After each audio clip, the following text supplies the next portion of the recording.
So, folks, Jamaica has reaffirmed its commitment to reducing road traffic crashes, fatalities, and injuries. One implementation of this is motor vehicle inspection services. And here with us this morning to talk about the correlation with this and the fatalities is Mr. Nicholaus Taylor, who is the Island Coordinator, Government Motor Vehicle Inspection Services. Good morning, sir. Morning. Welcome to Smile Jamaica. Tell me about that connection with, what do you call it, passing your car. That's what you say, you have to pass the car. Yeah. And with crashes. What's the correlation there? Well, the correlation is that because a lot of accidents happen on the road, we realize that there is a direct relationship between defective vehicles and accidents, also with indisciplined road users. So we're trying to emphasize to people that need to come to the depot, have their vehicles inspected properly, so we can tell them defects and they'll correct them. Just before Delia, years ago, I had a brand new car. I still can't figure out why a brand new car needs to be passed, by the way. But I guess that's another discussion. Just to give it a fitness. Yeah, but I had a brand new car, took it to the depot in, I think it was Swallowfield. A gentleman goes in my car, comes down at about 700 miles an hour. I'm very serious. And about 3 yards from the wall, why? I don't drive like that on the road. First, it's a brand new car. I still don't know why it needs to be passed. And I don't drive like that on the road. And because of that, some people tell me, them rather don't go there because they won't mash up the car. Well, the thing is, new cars, we try to test them, but the speed is discretionary to the officer. So we try to drive at a moderate speed.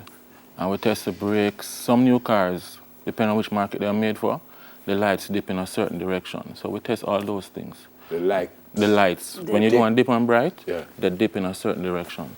So we need to know that. Sorry, Dana, but what do you mean by dip in a certain direction? If you park the vehicle like maybe a meter away from the wall and you go dim and bright, you realize that the light either goes up or down or to the left or to the right. So depending on the region that you are in, it's specific to that region. Yeah. So we're talking about identifying defects so that we can mitigate road accidents. What are some of those defects? Brakes, of course, would be one of it. The two brakes, whether service or part brake, the condition of your tires, sometimes even the fully tinted windscreens obscure your vision, especially in the night in a poorly lit area. So all those things are contributing factors to accidents. So what happens? I come in, you identify them, you said this vehicle not touching the road until you fix it? Yeah, man. So, you purchase the fee either online or from the tax office, and you print the fee if you purchase it online. You come to us, whether anyone of the depots island-wide, and we inspect the vehicle. So we test for brakes, the lights, the windscreens, whether park or service brake. A depot might have a ramp or a pit. We go under, inspect the suspension, and we identify all the defective parts. We give you a list to go and correct and get it checked, and you come back when they're corrected. All right. Tell me about the lights again, because I'm being serious, because normally you do this in the day, right? So how easy it is for you to understand whether the light goes so or so? It comes with experience. So what I do when I'm at work, I use a white paper, right? And I stand up maybe a meter or so away from the vehicle, have the person dim and bright the headlights, and see the reflection on the paper. Okay, okay. All right. So walk me through the process. I go in, for those who are not aware. Yeah, man. I bring my vehicle in, I apply for the start from this, sir. Where do I apply when I come to get it checked? What do I do? You purchase the fee. Either the tax office or online. You print it, you come to the depot. Right. The Swallowfield depot is normally operational from about 8:30. There's always a line there. And they have a ramp. So you go up on the ramp, the officer gives you some instructions, operate your headlights, tell you to turn your steering left and right, inspects your tires, both front and rear, and tell you to turn the steering. He goes under the vehicle, tell you to rock the steering and inspect the parts. If everything is okay, they send you across. Yeah. You deal with motorcycles too? Yeah, man. I'm going to read something here. The Prime Minister said requirement for individuals operating motorcycles using learner's permit to be accompanied by an instructor who is driving another motorcycle within 6 meters of the learner driver. Has that been put in place already? As soon as the new Road Traffic Act is up and running, all those things will be in place. So the bike has to have a little L on it, so I know says a learner that? Yeah, man, but even now, you see the bikes, the L on it? Yeah, but you don't say somebody driving beside them. No, you don't. You So do. then hold on. So that's a loophole that exists now. Because I can't just come for a learner for a car and just jump in and say, well, I'm a learner, so I'm gone. No, well, now the procedure has kind of changed where you have to do a test at the depot before you're granted the learners. I know, but white, how I know, say, it's Jamaica, by the way. Oh, you know what? Yeah. So all right. Now, I'm not going to be negative. So you have to have the L on the bike and somebody. So if I see a L and I don't see somebody riding beside the person, I know something not right. Not really something not right, but he's riding without supervision. It means something not right. Yeah. One of the requirements for obtaining a provisional driver's license is the road code test. How important is that, Nicholaus? Because sometimes I see some people and say, hello, you don't know the road code. That's not what you're supposed to be doing. It's really, really important that you understand the road code before you take up driving. That's why we took it over. We took it back. So we implement a road users test now where you have to get at least 75%. Good. But you know how we are, as Neville says, Jamaica. You'll come and pass the test, but you still fail to apply what you read. You know. Yeah, what you know.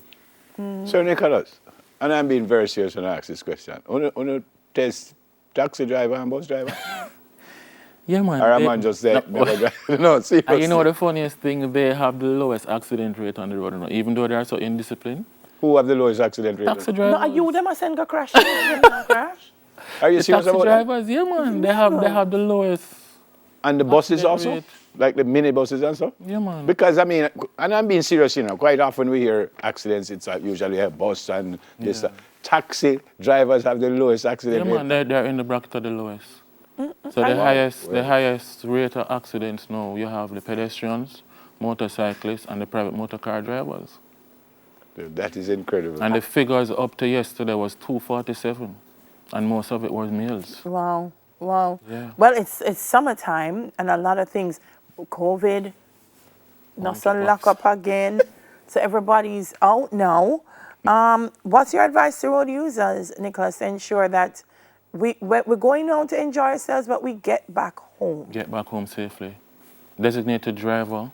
If you don't have to drink, don't drink.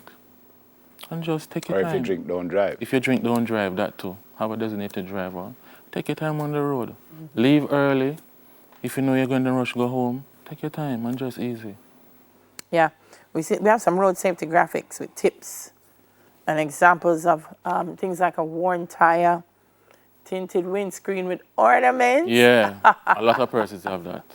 When is the ornament, what do you mean? Yeah, man, you know, they have the dice, multiple dices and all those things on the windscreen, right across the windscreen. Well, here's the tire. Tell me now, how do I know that, okay, this one's worn? All right. Treading gone? Yeah, the shredding is gone. If you realize there are some little spots right in between the lines of the tire. And when it comes down to that spot, someone told me that. I didn't know that, but someone, because I went to change my tires and I didn't change the back ones, and the guy says, you still have to change the back one. So I said, but it looked good, and him showed me a little, it's like the little rivet in the tire. There's a little black thing right in the middle of the tire, and apparently if the tire gets down to the same level of that, then they say you need to change. You called it what, the wear indicator? Yeah.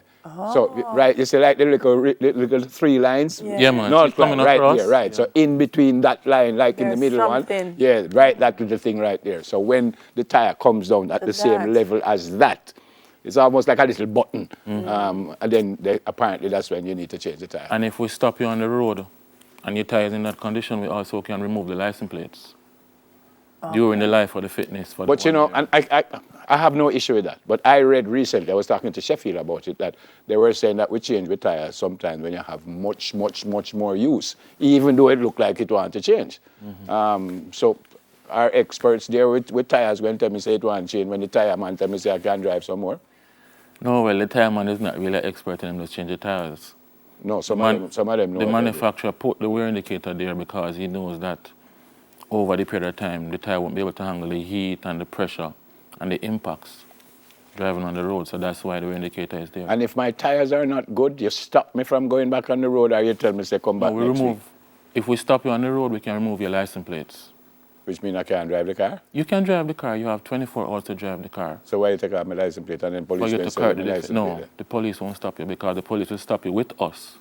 When you do like road spot check? Yeah, but after that, and I decided to go. No, we give you a years. paper to drive with. Okay. And you have 24 hours to So I can drive without a license plate for 24 hours. And if you to have get the vehicle paper, fixed. And the paper is called a E1, a defect certificate. So I can't just say, Nicholaus, tell me, say, me all right, No. till next month. So when you get the defect certificate, you have to go to the tax office and purchase a fee. That fee is 6,300. And then And then I go buy 2 tires. buy 2 tires and get every other defects fixed, run that's through. a 3 days. So, and one day you have, And 1 day, one day you have to go to a bank, you have to go to tax office, you have people not going to touch the road unless you know it's right. Yeah. Nicholaus, tell me again, taxi drivers, are they?